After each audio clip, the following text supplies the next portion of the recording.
Let's see if you guys can hear me okay. Well, hey guys, Joe here with Worship Guitar Sound. Hey, wanted to do a quick video to talk about something. What am I talking about? No idea. We're gonna find out though.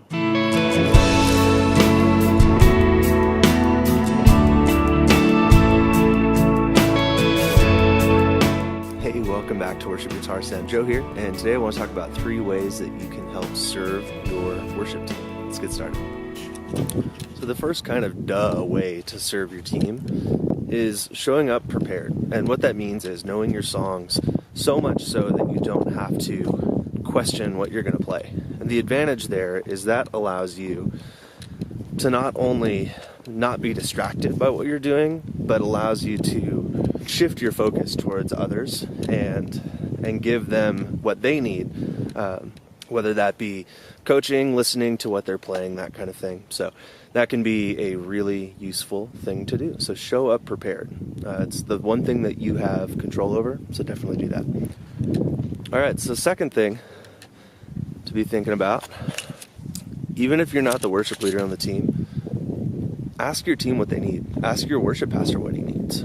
I know that we're all busy, even our worship pastor, he's a full-time student, so trying to get him everything that he needs is going to help make our whole team successful. So it's our responsibility as the guitar players to do that. So do what you can, ask what you can help provide, and see if that's something you can do for them.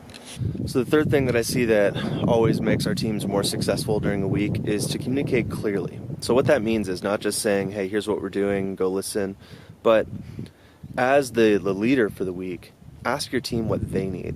So again, if you're not leading, ask your worship pastor, but if you are leading, ask your team.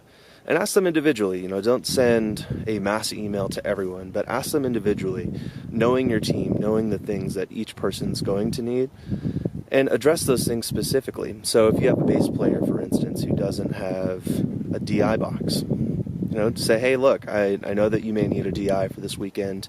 Do you have something lined up? Do we need to get that provided for you? Just little things like that. Again, not to say that you don't always have those things prepared, but to give your team confidence that you're thinking about them and that this is a team effort.